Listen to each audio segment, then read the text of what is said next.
Magandang ang boses ng damdamin. Tulong at kalingap ang laging unahin. Happy Valentine's Day, everyone! So ngayon ay araw ng mga puso at araw din ng mga nguso. Charot! No! So for today's video, mga kalingap, alamin natin, matuloy kaya itong pagpapakasal nila Casey. Kasi ngayon is kasalang bayan, mga kalingap, no?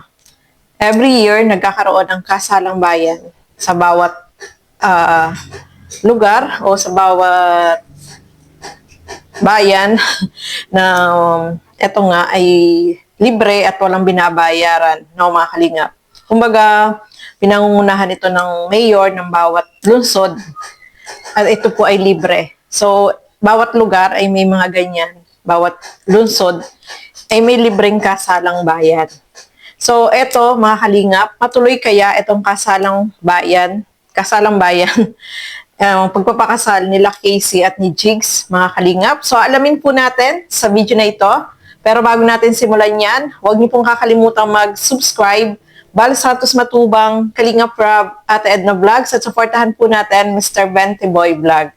So, alamin natin, mga kalingap, ano ba yung kalagayan ngayon ni Casey? At matuloy kaya yung kanilang planong pagpapakasal? So, eto, panoorin po natin ang video na ito. So, eto na, no, mga kasukay, mga kalingap. Sa lugar nila ay meron din, sa bayan nila ay meron ding libreng kasalang bayan. So, doon magpapakasal itong sila Casey at si Jigs. Di, syempre, pinapunta nung lola, si Mr. Bente Boy, kasi parang iba yung sitwasyon ni, kakaiba yung kinikilos ni Casey. Magpapakasal pala sila ngayong araw, February 14, no, mga kalingap. So, syempre, sabi nga nung lola is kausapin niya itong si Casey. Kumbaga, ano lang yun, yung parang itong gagawin, di ba, pag kinakasal ang isang babae at isang lalaki, may tinatanong yan kung handa ba siyang magpakasal. Di ba, mayroong ganong seremonya, no, mga kalingap.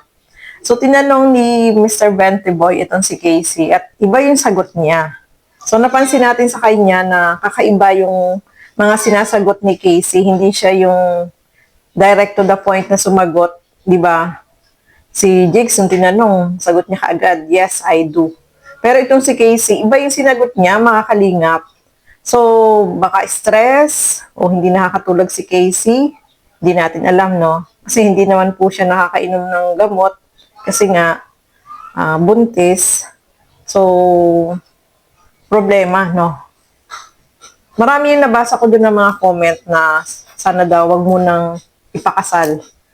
Para sa akin, okay din yun, wag mo nang ipakasal, no? Kasi parang wala sa sarili itong si Casey. Iba yung sagot niya. Hindi siya yung kagaya dati na pag sumagot ay sinasagot niya kaagad yung tanong. Pero yung sagot niya ay iba dun sa sagot na dapat na isasagot niya, no, mga kalingap. So, pwede namang ipagpaliban yan.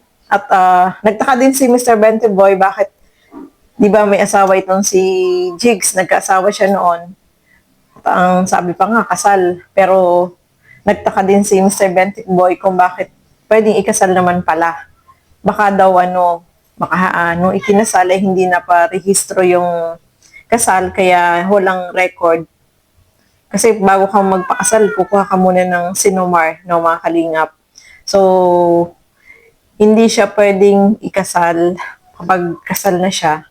Ayun, pwede pala silang ikasal kasi nga hindi pala kinasal o hindi na parehistro yung nung ikinasal sila nung unang asawa. Ang problema nga lang, mga kalingap, ay parang wala sa sarili si Casey. So, mas maganda, ipagpaliban na, no? Ipagpaliban muna kasi kapag ganyan, pag tinanong doon, baka mamaya hindi siya makasagot. Baka iba yung sagot niya. Pero kapag ganyan, hindi naman isa-isa, di ba? Lahat pag sumagot, doon, yung sinasabi doon na habang buhay na magsasama ba kayo? Sa hirap at ginhawa, di ba ganun?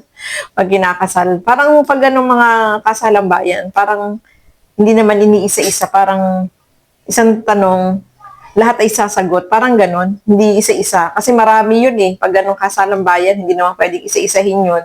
Kasi halos minsan karamihan sa mga ganyang kasalang bayan, napakarami po. So yung sasagot, buong ano din. Kung halimbawa, puro babae lang sasagot, doon sa babae lang, puro babae ang sasagot. Pag doon sa lalaki, puro lalaki lang. Parang ganon, di ba? Kapag mga kasalang bayan o mga kalingap, hindi naman sila isa-isa kasi marami po yan, maraming couple yan. So, isahan lang tanong. So, isahan din sagot ng lahat ng mga kinakasal. Kagaya ng, ikaw babae, tinatanggap mo bang maging kabiyak ang lalaki na ito?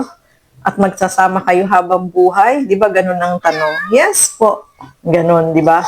So, sa tingin ko, hindi naman iisa-isahin yan.